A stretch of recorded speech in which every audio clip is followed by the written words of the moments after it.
বিয়েবাড়িতে নিমন্ত্রিত হিসাবে আমিও তখন উপস্থিত। আমার দিদির ছোট ননদের মেয়ের বিয়ে। আমি বর্ধমান থেকে গিয়েছি। খাওয়া দাওয়া পরেই করব ভেবেছি, কারণ বাড়ি ফেরার তাড়া নেই।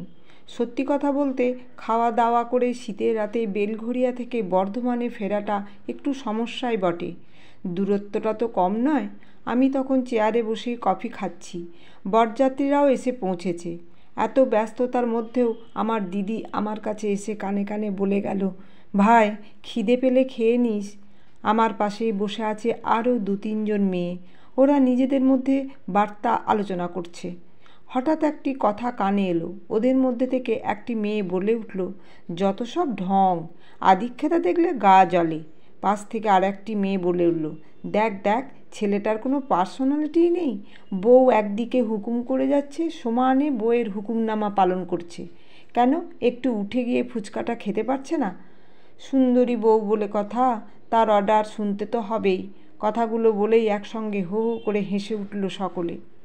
কথাটা শুনেই আমিও সামনের দিকে তাকিয়ে দেখি একটি ছেলে ফুচকার স্টল থেকে একটা একটা করে ফুচকা নিয়ে এসে মেয়েটিকে খাইয়ে দিচ্ছে, আর মেয়েটি চেয়ারে বসে সেটা খেয়ে চলেছে। দেখেই মনে হলো নতুন বিয়ে হয়েছে ওদের। আমিও দেখে একটু অবাক হলাম। ফুচকার স্টল তো বলতে গেলে মুখের সামনেই। এইভাবে একটা একটা করে ফুচকা নিয়ে এসে দেওয়ার থেকে নিজে একটু উঠে গিয়ে দাঁড়িয়ে খেয়ে নিলেই তো পারে। তবে এটার মধ্যেও একটা ভালোবাসা আছে বটে।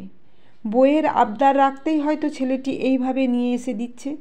ব্যাপারটা দেখে আমার খারাপ লাগেনি, আর আদিক্ষেতা বলেও মনে হলো না। যারা যেভাবে ভালো থাকতে চায় থাক না, সেটা দেখে বাজে মন্তব্য করাটা ঠিক নয়। স্বামী স্ত্রীর মধ্যে প্রেমটা যতদিন থাকবে ততদিন সম্পর্কটা মধুর থাকে। সম্পর্ক একঘেয়ে হওয়ার থেকে এই ছোট ছোট আবদারগুলো পূরণ করলে ভালোবাসা বরং বাড়েই। কিছুক্ষণ পর আমার পাশে বসে থাকা মেয়েগুলো উঠে গেল। আমি একাই বসে আছি। এদিকে আমার দিদি, জামাইবাবু, ওরা সব যে যার কাজেই ব্যস্ত। বিয়েবাড়িতে সেভাবে আমার পরিচিত কেউ নেই। দিদির বাড়ি হলেও কথা ছিল, এটা দিদির ননদের বাড়ি। যে ছেলেটি তার ওয়াইফকে ফুচকা নিয়ে এসে খাওয়াচ্ছিল, তারাও আমার পরিচিত নয়। ওদের দেখে বরপক্ষে লোক বলেই মনে হলো। এদিকে ওদের ফুচকা খাওয়া শেষ হয়ে গেছে তখন। মিনিট 15 পর দেখি ওই ছেলেটি হন্তদন্ত হয়ে মেয়েটির কাছে এসে বলল, বিদিশা, এই ব্যাচেই তুমি খেয়ে নাও। মাকেও বললাম খেয়ে নিতে। মা বলল, বৌমাকে ডেকে দে তাহলে। বিদিশা জিজ্ঞাসা করল, তুমি এখন খাবে না? আগে তোমরা খেয়ে নাও, আমি পরের ব্যাচে বসবো। বিয়ে না মিললে তো যেতেও পারবো না কেউই। বেশ, ঠিক আছে, তাহলে খেয়ে নি। হাতটা ধরো একটু। বলেই মেয়েটি হাতটা বাড়িয়ে দিতেই ছেলেটি বলল, সাবধানে, আমাকে ভালো করে ধরো। তারপর মেয়েটি চেয়ার থেকে উঠে ছেলেটির কাঁধে হাত দিতে আস্তে আস্তে এগিয়ে চলল। ছেলেটিও অত্যন্ত যত্ন সহকারে মেয়েটিকে নিয়ে গেল। মেয়েটি হাঁটা চলা স্বাভাবিক বলে মনে হলো না। ভালো রকম অসুবিধা হচ্ছে। পায়ের দিকে তাকাতেই দেখলাম মেয়েটির ডান পাটা নকল। অবাক হলাম। বুঝতে পারলাম তখন ছেলেটি কেন ফুচকা নিয়ে এসে খাওয়াচ্ছিল। শারীরিক প্রতিবন্ধী একটা মেয়েকে জীবনসঙ্গী হিসাবে গ্রহণ করাটা অনেক অনেক বড় মনের পরিচয়। কথাগুলো আমি তখন ভাবছি। কিছুক্ষণ পর দেখি ছেলেটি ওয়াইফকে পৌঁছে দিয়ে এসে আমার ঠিক পাশে এসেই বসলো। ছেলেটি নিজে থেকেই আলাপ জমালো। এদিকে আমিও কথা বলার জন্য আগ্রহী হয়েই ছিলাম। খানিকটা পরিচয় হয়ে যাওয়াতে জানতে পারলাম ছেলেটির পিস্তুত দাদার বিয়ে। কথা বলতে বলতে জিজ্ঞাসা করলাম, আপনি খেতে বসলেন না? দেখলাম তো বৌদিকে নিয়ে গেলেন। ছেলেটি হেসে বলল, আপনি লক্ষ্য করেছেন তাহলে? লক্ষ্য তো তখন থেকেই করছি, যখন দেখলাম বৌদিকে ফুচকা নিয়ে এসে খাইয়ে দিচ্ছিলেন। দেখে বেশ ভালো লাগলো আপনাদের এই সুন্দর ভালোবাসা দেখে। রিসেন্ট বিয়ে হয়েছে মনে হয় আপনাদের? নিশ্চয়ই। প্রেম করে বিয়ে? ঠিকই ধরেছেন, রিসেন্ট বিয়ে হয়েছে। তবে ঠিক প্রেম করে আমাদের বিয়েটা হয়নি। বিদিশা আমাকে বিয়ে করতে প্রথমে রাজি ছিল না। পরে অবশ্য মত চেঞ্জ করেছে। এমন কথা শোনার পর আমার মধ্যে আর কৌতূহল জন্মালো। বিয়েটা যখন প্রেম করেই নয়, তাহলে তো দেখাশোনা করেই। আমাকে আর জিজ্ঞাসা করতে হয়নি। তারপর ছেলেটি নিজে থেকেই বলতে শুরু করলো। সে কথা বছর 3 আগের ঘটনা। আমরা 2 ভাই। আমি তখন রিসেন্ট জব পেয়েছি সরকারিতে। আমার দাদার বিয়ে হলো। দাদা তখন বেসরকারি কোম্পানিতে চাকরি করে। দাদার বিয়েটা দেখাশোনা করেই। বিয়ের 5 মাস পর দাদা বৌদিকে নিয়ে ঘুরতে গেল নৈনিতালে। বৌদির ইচ্ছে ছিল সমুদ্রে যাওয়ার। দাদা বলল পাহাড়ে যাবে। এদিকে সমুদ্রে যাবার ইচ্ছে দাদার নেই। দাদা ছোট থেকেই পাহাড় ভালোবাসে। আবার বৌদি জেদ ধরে বসে আছে পাহাড়ে যাবে। বাড়িতে আমার মা তখন বৌদিকে বুঝিয়ে বলল, নৈনিতাল ঘুরে এসো, তোমার খারাপ লাগবে না। নতুন বিয়ে হয়েছে, কত নতুন নতুন জায়গায় ঘুরবে তোমরা। অমিত যখন বলছে নৈনিতাল যাবে, তখন নৈনিতাল গিয়েই দেখো না। পরের বছর রনির বিয়ে দিয়ে দেবো। তারপর তোমরা 2 বউ মিলে প্ল্যান করবে। রনির মানে আমি। দাদার বিয়ের থেকে মা বাবা দেখাশোনা করে দিয়েছিল আমার বিয়ের জন্য। মা তো আমাদের প্রায়ই বলতো, তোরা 2 ভাই বোন কোনো কাজের নয়, একটা প্রেম করতেও পারলি না। যাই হোক, দাদা বৌদি চলে গেল নৈনিতাল। 8 দিনের ট্যুর। ফেরার ঠিক আগের দিনের ঘটনা। আমি তখন অফিসে। বাবা ফোন করে বলল, তাড়াতাড়ি বাড়ি আয়, বড় বিপদ। ভাবিনি এমন খবর শুনবো। নৈনিতাল থেকে ফেরার পথে ভয়াবহ দুর্ঘটনা ঘটে। প্রচণ্ড কুয়াশা ছিল তখন। গাড়ি পাহাড় থেকে খাদে পড়ে যায়।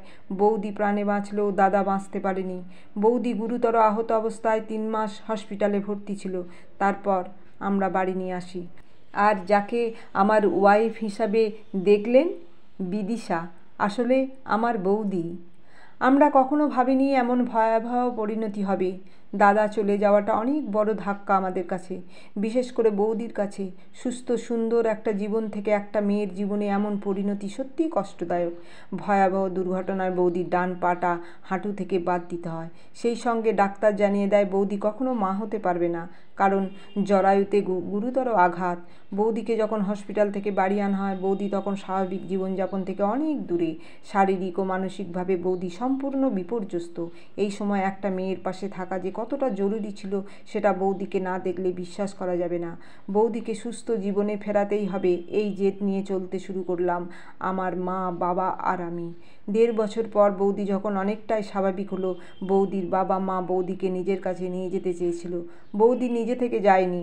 সব থেকে বড় কথা, আমার মা বাবাও পাঠাতে চায়নি। আমার মা বৌদির বাবাকে ডেকে বললেন, দাদা, আমার বড় ছেলেকে কখনোই আমি ফিরে পাবো না, কিন্তু মেয়েকে আমার কাছ থেকে নিয়ে চলে যাবেন না। আমি আমার ছোট ছেলের সাথে ওর বিয়ে দিতে চাই।